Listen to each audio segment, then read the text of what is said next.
Nos sentimos muy contentos el día de hoy en La Hoguera de tener a un escritor local, hispano, en el área metropolitana de Denver.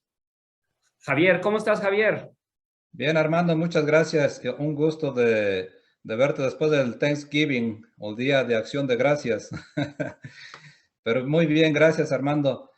Y bueno, les habla Javier del equipo de La Hoguera. Saludos cordiales a todos, les damos la bienvenida. Gracias por ser parte del equipo de nuestros seguidores. Les agradecemos eternamente por el tiempo que nos dedican, a nombre también de nuestro gran amigo Germán González. Y por favor síganos apoyando en sus redes sociales, que así crecemos todos y crecemos todos juntos, y esto a mí particularmente les agradezco a cada uno y me gusta.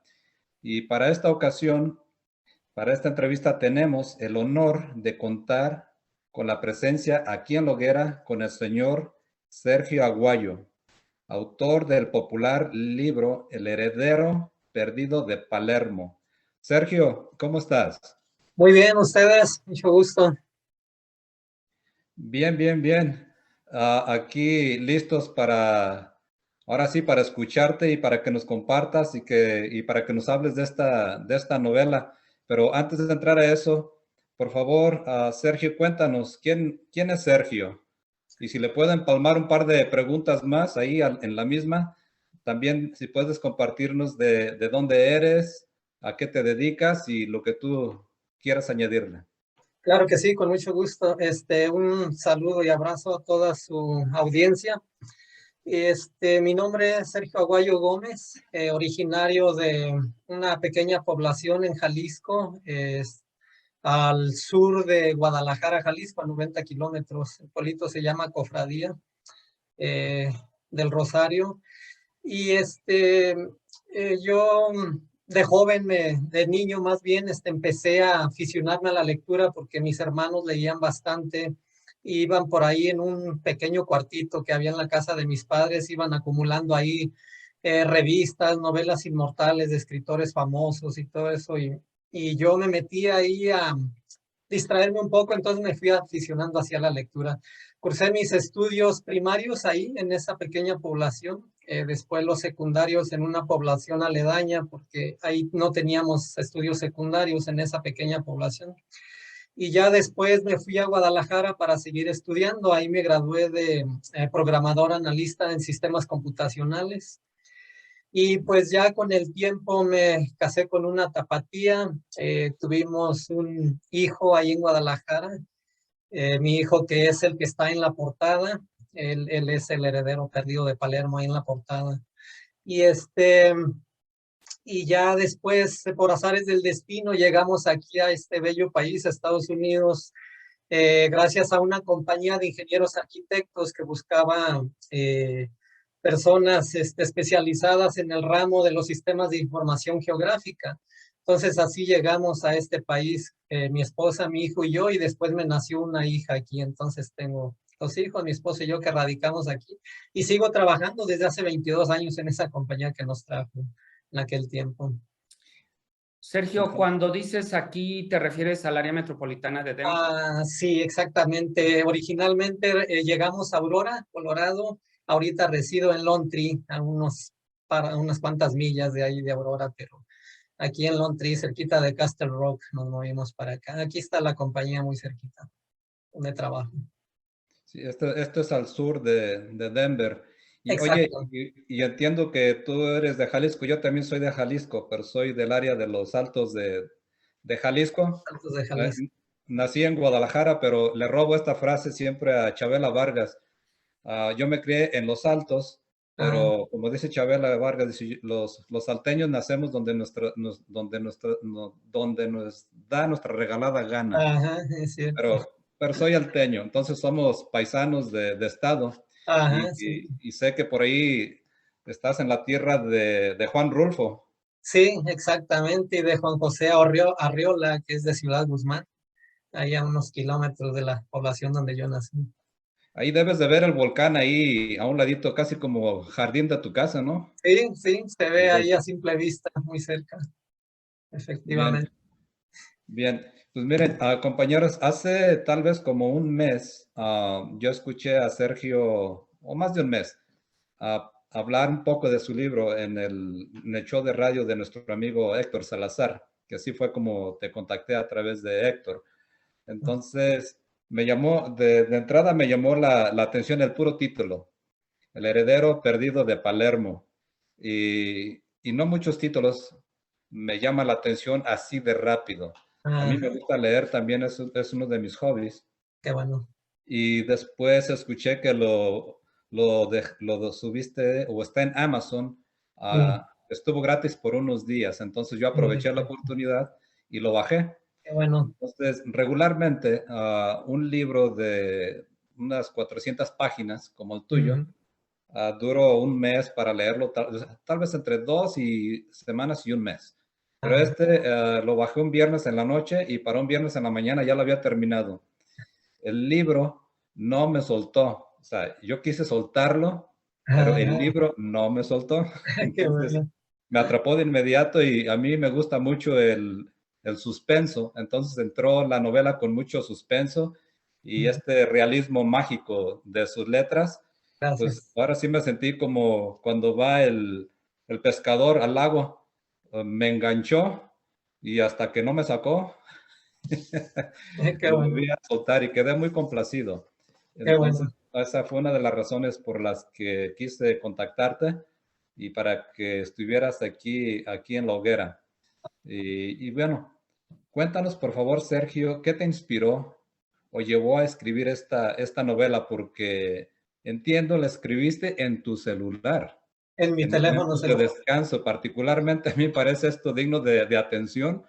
No Ah, sé cuánta gente conocen ustedes ahí que escriba toda una novela de alrededor de 400 páginas en un celular. Esto para mí, yo escribo y esto para mí me pone así como que tengo que preguntarle. sí, es algo curioso. Pues comienzo como se debe, ¿no? Desde el principio con esta curiosa historia. El libro está basado en su totalidad en un sueño que tuve en mayo del 2017. Y fue un sueño muy curioso, muy vívido. Yo lo vi como si fuera alta definición, como una película estilo Titanic, ¿no? Con alta producción y todo. Entonces fue muy extraño, pero lo curioso es que pues yo vivía, ¿no? Esa felicidad, emociones, tristezas, todo ese drama de los actores en este libro, ¿no? De los personajes. Y ya eh, eso fue entre semana, yo me levanté temprano, llevé a mi hija a la escuela, pasaron un par de días, llegó el fin de semana y estaba desayunando con la familia, mis hijos y mi esposo. Entonces, les empecé a contar del sueño. Ya cuando ellos escucharon, mi hijo me dijo, qué curioso, dice, parece como el guión de una película o como una novela, ¿no? De drama o de aventura. Dice, ¿por qué no escribes una especie de resumen para que no se te olvide de qué trata? Entonces, como a las 3 semanas, algo así, vi que todo estaba ahí en mi mente como grabado cada detalle, ¿no? De manera imborrable. Entonces, al ver que no se me olvidaban esos detalles, dije, pues voy a hacer caso, ¿no? Empezar a escribir antes de que sí se me vaya a empezar a olvidar. Pero noté que cuando empezaba a escribir ese pequeño resumen, empezaba a venir a mi mente completito, con detalles y todo. Entonces yo decía, no, esto tiene que ser algo más serio, ¿no? No solo un resumen más completo. Aprovechando que recuerdo los detalles, ¿no? Cada escena, cada palabra de los personajes. Entonces así empecé a escribir este libro. Cuando llegué más o menos al capítulo 10, 12 de estar escribiendo, me dio curiosidad por saber cómo era el puerto de Tampico en aquel tiempo, porque la historia empieza en el puerto, los muelles fiscales del puerto de Tampico. El personaje es estibador ahí en esa historia y así comienza la historia. Entonces, empecé a buscar imágenes en el internet y me sorprendió a encontrar unas imágenes antiguas de aquel tiempo, 1898, que es como comienza la historia en esa época. Y era exactamente lo que vi, exactamente lo que yo vi en ese sueño, ahí estaba en esa imagen. Entonces ahí me sorprendí porque dije, qué curioso, ¿no? Que vi algo que realmente existió en aquel tiempo, tal y como existió.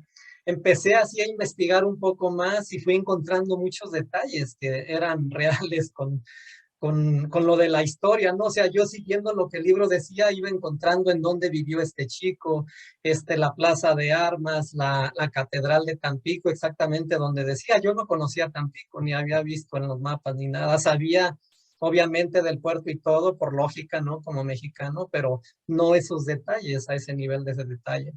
Entonces mi hijo me dijo, ¿y qué tal si el personaje existió o las cosas sucedieron? Entonces eso me picó más la curiosidad y empecé a investigar más y resulta que el hecho que desata la aventura de este muchacho, realmente sucedió. Esa catástrofe ahí en los muelles fiscales sucedió en realidad en aquel tiempo y exactamente en el tiempo que el libro lo menciona. Entonces ahí me di cuenta que había algo muy más allá del ordinario, algo extraordinario. Entonces, pues prácticamente me convertí en investigador y por querer saber más, pero yo a la par pues seguía escribiendo el libro y ya después buscaba los detalles que decía y empezaba a buscar y resultaba que existían. Habla de algunos lugares en Europa, yo obviamente no he visitado Europa, pero ya siguiendo lo del libro los encontré. Eh,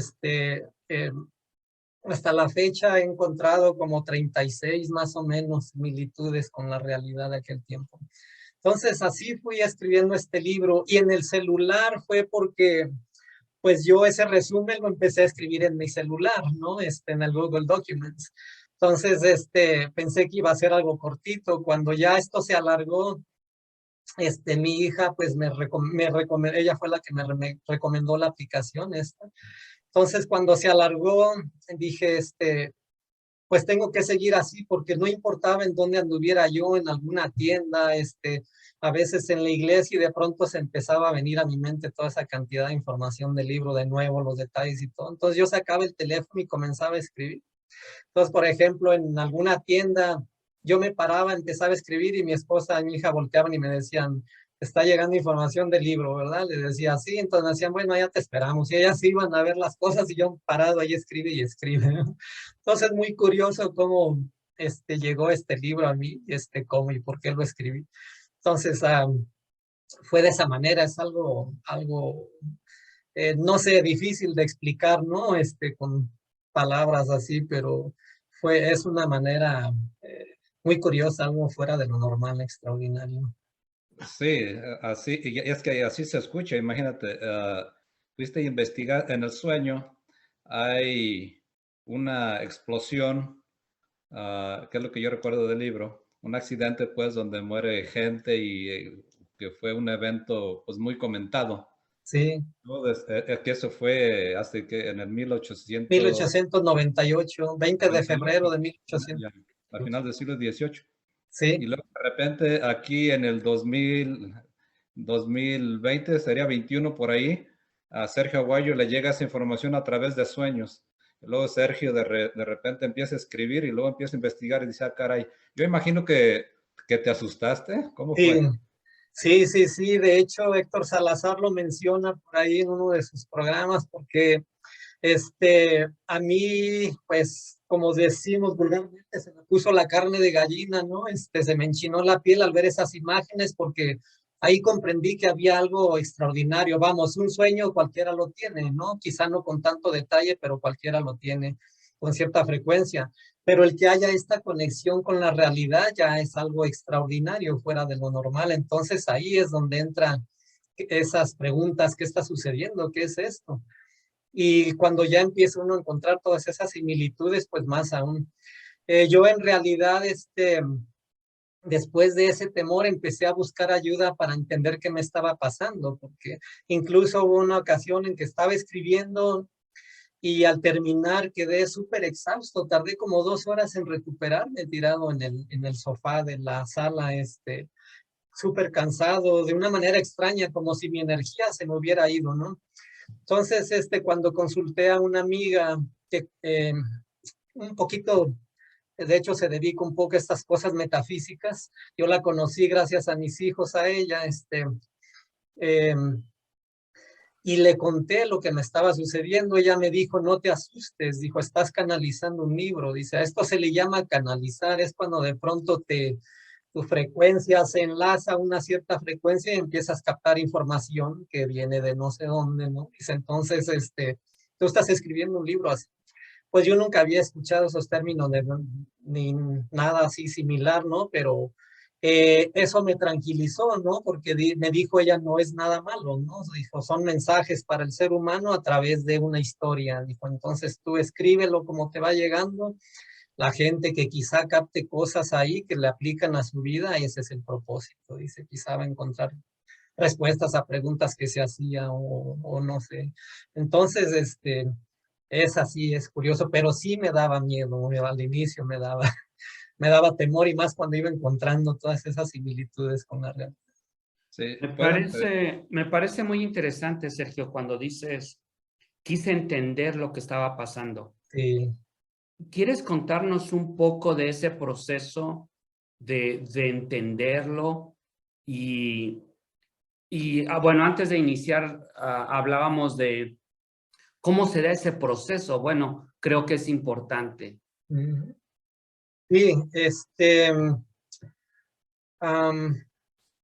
cuando, como dije antes, cuando ya vi que había esa conexión con la realidad de aquel tiempo, en 1898, al empezar a investigar, descubrí documentos históricos del gobierno de aquel tiempo, el gobierno federal, donde mencionaban la catástrofe, la reconstrucción de los muelles, todo eso. Entonces, como no sabía qué estaba pasando, quería saber qué era todo esto, por qué. Porque uno se pregunta, ¿por qué a mí también, no? ¿Por qué me está pasando esto? Uno empieza a dudar incluso de, no sé, un poquito del entendimiento de uno, ¿no? Tratando de entender. Entonces sí fue un proceso, pero esta persona me ayudó mucho. De hecho, ahí en los agradecimientos en el libro está su nombre ahí, porque le agradezco, dice, el haberme ayudado a entender esta misión de vida, ¿no? Entonces, el proceso fue de aprendizaje, no solo en ese aspecto de entender el hecho de que me sucediera esto. También fue el aprendizaje para escribir, porque al inicio, pues yo jamás había escrito un libro, entonces al inicio no sé, no lo estaba escribiendo quizá de la manera correcta, los diálogos y todo esto. Entonces empecé a investigar un poco en internet tratando de aprender cómo escribir mejor para darle al lector algo que valiera la pena.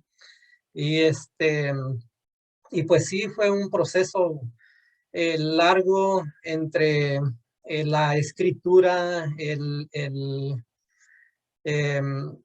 preparar el libro, el hablar de la portada, del proceso final, todo eso fue un proceso largo, pero más que nada yo pienso que fue para mí muy satisfactorio el escribirlo, pero sí algo extraordinario el haber vivido esta experiencia así de esta manera.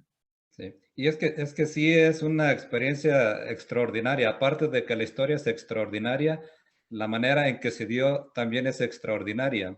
A veces, muchas veces, como para los 5 sentidos, entenderla, supongo que te ha de haber provocado mucho tipo de emociones. Sí, Ah, porque incluso estuviste buscando explicación, porque cuando la mente no entiende algo, pues tiene que buscar alguna explicación que le dé satisfacción para poder acomodar, porque claro, exacto. puede imaginar cómo la estuviste o pasando ese tiempo en tu lado emocional. ¿Quieres platicarles un poquito de eso? Claro que sí, de hecho, cuando mi esposa vio que ya una vez que entendí el hecho, que me ayudó esta persona, la señora Clara Marcela López, a quien agradezco infinitamente, mi esposa al ver que yo me estaba metiendo mucho en esto y incluso como investigador me hizo una advertencia que la verdad me ayudó mucho. Me dijo, te voy a pedir un favor, dijo, no te obsesiones con esto, tómalo de una manera natural. Mi esposa de cierta manera trae cosas ya de familia de esto, cosas extrañas porque tiene sueños, ella, por ejemplo, sueña a alguien embarazada de la familia, luego llama ya y resulta que sí, está embarazada. Y dicen, ¿tú cómo supiste? Dice, lo soñé ayer, o así, ¿no? Entonces ella me hizo esa advertencia y me ayudó mucho que me haya dicho. Entonces eso me centró en mi realidad, en en comprender que tengo que seguir mi vida normal, ¿no? Como la estaba llevando siempre y le he llevado, pero a la vez entender esto, ¿no? Como algo extraordinario y llevarlo así, ¿no? Paralelo a mi vida regular, normal, para no perderme en esto. Entonces eso me ayudó mucho, el consejo de mi esposa. Y y la experiencia es curiosa porque a uno le llegan una cantidad de imágenes de pronto, o sea, es como si esa película que vi en mi mente desde ese sueño viene de nuevo, pero yo tengo que poner las palabras, yo tengo que narrarlo, yo tengo que ver qué palabras usar, tratar de acomodar un estilo narrativo. Entonces, cuando usted habla de esas pequeñas partes de que inicia con suspenso, con drama, uno lo va acomodando, tratando de que el lector vaya navegando en esta novela y junto con este chico ayudándole a cumplir, acompañándolo más bien a cumplir estas 5 misiones de vida sin que se aburra, ¿no? Y aparte meterle un poquito esos momentos de espera y decir, ah, Chihuahua ya me dejó aquí, ¿no? Me llevó a otro lado, pero estoy con la duda de qué va a pasar acá. Entonces, trata uno de jugar con la mente del lector, llevándolo o transportándolo en el tiempo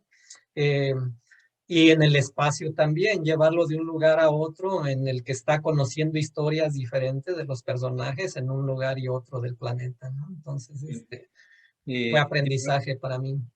y para eso se requiere talento, ¿eh? Para poder jugar ah, Gracias. esta, entre el suspenso y el drama y acomodar la historia hacia adelante y hacia atrás para poder mantener al lector sobre el libro. Eso me pasó Sí, exactamente lo que tú estás mencionando. Eso me pasó, por eso qué te bueno. digo, me atrapó. Yo creo que esta es una de tus virtudes en este libro. Y pues sí, a mí no deja de parecerme extraordinaria la manera en que se dio. Es como si alguien te estuviera dictando qué hacer o qué escribir. Ah, ¿cómo fue eso? Yo quiero imaginar cuando estabas ahí, que salías de la iglesia y cuando te decía tu esposa, oye, ya te está llegando información. Ujú, Ah, yo imagino por allá alguien mandándote, oye, tienes que escribir, agarra tu celular, ujú. no sé, platícanos. Sí, cuando ya hablé con la señora Marcela, que se dedica, le digo, a estas cosas metafísicas, este, ella, ella me lo dijo así. Dijo, cuando una persona escribe un libro canalizado, dijo, son 2 cosas, hay 2 cosas envueltas. Dijo, una es que un ser de luz te elige porque quiere dar mensajes a la humanidad, ¿no? Y esto viene de Dios, obviamente, del Creador. Dijo, y la otra es que el universo tiene ya las historias escritas, ¿no? Dice, hay una especie, ya ve que en la metafísica hay quien dice, habla de los registros akáshicos, que es donde dicen que está registrada toda la historia de la humanidad, de cada ser humano y de cada alma, ¿no? Entonces ella dice que esa información está ahí, que uno de pronto llega, el nivel vibratorio de uno llega a cierta frecuencia que uno empieza a captar. Es como una especie de radio en el que uno va dándole vuelta, ¿no? Al dial hasta que uno agarra cierta frecuencia y empieza uno a escuchar cierta estación o le cambia y escucha otra porque están a diferentes frecuencias. Entonces ella dice que es algo así, pero pues a mí se me hizo más romántico, ¿no? Lo de que un ser de luz lo elige a uno para escribir la historia y dar mensajes al ser humano a través de ello. Entonces, era curioso, le digo, porque incluso salíamos de casa de pronto, que mi esposa me decía, necesito ir a tal tienda. Íbamos ahí caminando, y de pronto le digo, empezaba a venir esa información y es como dice usted, como si te dicen, espérate un momento porque ahí te va otro pedazo del libro, ¿no? Otra parte. Entonces uno empieza a ver esa cantidad de imágenes y uno tiene que ir narrando lo que uno va viendo ahí. No es que uno escuche una voz en el oído que le habla, no, es algo muy particular, es como si fuera una especie de telepatía, no con palabras, sino una comunicación, no sé, me es muy difícil explicarlo. Y aparte tiene uno percepciones, yo siempre digo, yo la siento aquí, a la altura del esternón. Mi asesora, la señora Marcela, me decía, es porque ahí está el centro energético, el chakra solar, le llaman los hindúes, me parece, o los lamas, los monjes tibetanos. Entonces, ella me decía eso, ¿no? Que uno recibe información a través de eso, incluso el tercer ojo, ¿no? Que no realmente es un ojo, sino es una especie de glándula en la que uno recibe eh, información de alguna manera, ¿no? Percibe uno cosas. Yo le digo, no lo acabo de entender todavía porque a mí simplemente llegan las imágenes a mi mente y comenzaba a escribir, ¿no? Entonces, de esa Sergio, manera. no sé si estarás de acuerdo conmigo, Armando, también, que el poder de la imaginación, que es mucho más a veces de lo que creemos. Sí. Acuérdense a mí me viene a la cabeza Julio Verne, Mm, que él quería viajar por el mundo y de repente ahí de travieso se sube a un barco porque el mundo de los piratas y ir a aventurar le fascinaba. Entonces, medio de polizonte, se sube a un barco, su papá lo descubre, pues me la agarra bien peladito de las orejas y lo regresó a la casa. Y se cuenta pues que él decidió, yo voy a viajar al mundo a través de la imaginación. ah, ¿Cuántas novelas nos dejó? El Capitán Smith, Nemo o Nemo, como ajá, se conoce en sí. español, a La Isla del Tesoro, y cuántas novelas nos dejó el viaje al centro de la Tierra, al de Sí, la Luna, y nunca salió, hasta donde yo entiendo no salió de París, pero el poder de la imaginación es increíble. Yo mm, invito a los que tengan esta curiosidad de escribir, los que empiecen a ponerla en papel. Muchos de los sí, personajes que se te fueron apareciendo, yo por ahí escribo y estos personajes son bien tercos, incisivos, porque como que te agarran de las orejas y dicen, no paras de hablar de mí hasta que yo te diga. Y ajá. por ahí aparece el personaje de Alejandro, de Francesca, del mayordomo, que no me acuerdo su nombre, de Filippo y Silvano, de Tomás, Silvano. de Silvano. Platícanos de ellos, platícanos ustedes cómo te trataron estos personajes. Claro que sí. Sí, mire, yo más allá de la cuestión metafísica y todo, yo cuando ya entendí simplemente todo eso lo hice para entender. Entonces, cuando ya entendí el proceso, me recordé mucho de cuando mencionaban antes de la inspiración, ¿no? Decían, me llegó la música inspiradora y eso. Supongo que a muchos les sucede así, captaban cosas de esa manera. Entonces empezaron a llamarle inspiración, ¿no? De que le llegaba una inspiración. Pues yo, digámoslo, en mi caso fue igual. Cuando ya me llegaba la inspiración, pues empezaba a escribir toda esa información de esas imágenes que me llegaba. Entonces, noté al ir escribiendo, porque para mí era algo nuevo, le digo, no había escrito un libro antes. Entonces notaba que cada personaje iba adquiriendo vida propia, iba teniendo un alma, iba teniendo una personalidad definida, una manera de hablar, de comportarse, de pensar. Entonces cada personaje iba cobrando vida y como dice usted, uno empezaba a escribir esos diálogos y yo simplemente siguiendo lo que estaba pasando en mi mente en ese momento y viendo estas imágenes y describiendo lo que ellos hablaban. Entonces, eh, es algo extraordinario. A mí me gustó, le digo mucho la experiencia de escribir el libro porque me di cuenta o comprobé de lo que había escuchado ya hablar a otros escritores como García Márquez, Vargas Llosa, eh, de cómo las historias los eligen a ellos para que las cuenten y cómo los personajes cobran vida. Y es verdad, uno al ir escribiendo, probablemente usted ya está viviendo esta experiencia ahora que dice que está escribiendo, de cómo esos personajes cobran vida, adquieren una identidad propia y una manera de ser. Y tienen su propia manera de pensar y todo. Y sucede así, uno va escribiendo esos diálogos hasta que para ese personaje entre el otro en acción y uno va haciendo lo que el otro y los hace uno interactuar, ¿no? Este, interactuar como si realmente estuvieran vivos. Entonces es algo así. Sí, como que ellos mandan, ¿verdad? Ya Sí, parece que exacto. la voluntad de ellos es la que nos va a regir. A mí me pasa con los Exactamente. cuando los utilizo.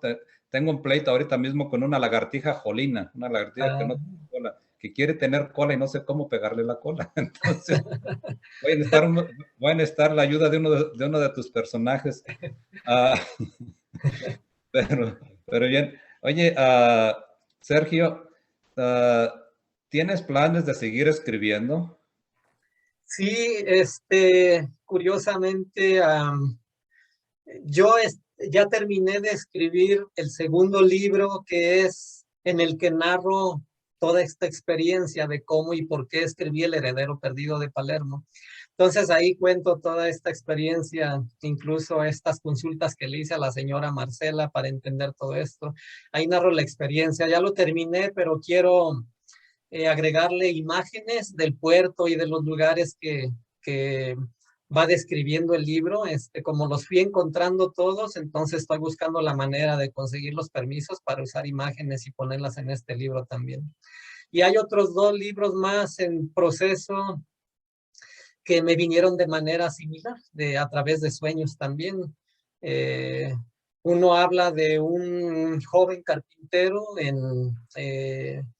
ubicada la historia en la Ciudad de México, en uno de los barrios populares o pobres, como Tepito y esos, en Ciudad de México en 1957.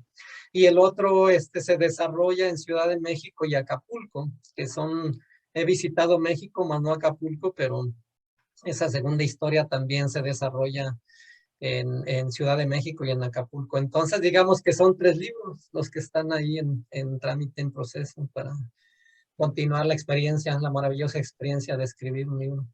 Oye, ¿no te da miedo, Sergio, que vas a tener que dejar de ser ingeniero para dedicarte nada más a escribir? Recuerdo a Gabriel García Márquez cuando tuvo el exitazo con 100 años de soledad, que es uno de mis libros favoritos. Dijo él, ahora sí estoy fregado. Le dijeron, ¿por qué? Dijo, porque voy a tener que dedicarme a esto de por vida. Entonces, sería algo extraño, ¿no? Curioso que tenga yo que dejar mi trabajo y dedicarme a esto. Ojalá algún día se dé. Ahorita no es así porque no he recuperado ni la 10ª parte de lo que le he invertido a este libro. Toma tiempo. Hay gente, obviamente, a la que no le ha gustado quizá mucho la historia. Me han dado un rating de 3 estrellas de 5 posibles. Entonces, para que un libro funcione, pues supongo que hay que tener de 4 hacia arriba, no sé, hay de gustos a gustos, pero pues primero sería recuperar la inversión y ya ver de ahí si con el tiempo más adelante me sería posible vivir de ello y ya descansar un poco del trabajo acá, que ya llevo 30 y tantos años, entre los 22 de aquí más lo que trabajé en México en esto, ¿no? Pero sería extraordinario. A mí me encantaría dedicarme a escribir. Me fascinó escribir este libro. Una experiencia maravillosa. Sí, Sergio, había veces en cuanto a, yo creo que la crítica es muy buena porque es lo que nos ayuda a crecer, pero muchas veces yo no le pongo mucha atención a los ratings porque yo los encuentro algo mañosos en ese sentido de quién te califica. Por ese lado. Pero Armando, ¿tienes alguna pregunta, comentario para empezar a cerrar la entrevista con nuestro gran amigo Sergio, por favor, cuéntanos cómo encontramos el libro. Claro que sí. Este es el libro, es la portada. Ahí está mi hijo que me sirvió de modelo para la portada del libro, Alejandro Domínguez. Lo encuentran en Amazon. Lo publiqué, si no me equivoco, el 19 de noviembre del 2020. Ya cumplió un año precisamente de estar publicado en Amazon. Entonces ahí lo pueden encontrar. Lo puse muy económico porque pues la idea es compartir esta historia extraordinaria con la mayor cantidad posible de lectores. El digital cuesta $4.90, que es el que bajó Javier, y el impreso cuesta $12.90. Ambos son exactamente lo mismo en el contenido y todo. La única diferencia es que uno es digital y el otro impreso, pero no cambia el contenido, no está recortada la versión digital, es exactamente lo mismo. Este libro consta de 423 páginas, 423 páginas efectivamente. Entonces lo pueden encontrar en Amazon. Luego les puedo pasar la liga, pero si lo buscan así, Heredero Perdido de Palermo, 5 misiones de vida, o Sergio Aguayo Gómez, lo pueden encontrar ahí en Amazon. Sí, y me parece muy, perdón, Armando, me parece muy económico, $12 en cualquier burrito o cerveza se nos va, ¿no creen? Y Sí, aparte, es cierto. $4 y algo digital para los que les gusta leer en la pantalla, sumamente accesible. Yo invito a todos nuestros seguidores en La Hoguera, perdón, que lo compren, que lo lean y que se diviertan y van a pasar un buen momento. Es un buen libro para tener ahí. Yo les llamo estos libros de café. Yo los leo en la mañana. Siempre leo en la mañana como costumbre alrededor de entre media hora a una hora. Qué Entonces bueno. fue mi libro de café, yo les llamo libros de café. Mientras tomas el café lo agarras y un rato lo lees y un capítulo y bueno, al día siguiente el otro o como cada quien guste. Pero yo los invito. Es un libro sumamente entretenido que yo lo recomiendo mucho. Entonces, ¿algo más, Sergio, que tú quieras añadir a Armando? Sergio, quería preguntarte, porque yo también te escuché en las entrevistas con nuestro buen amigo Héctor Salazar.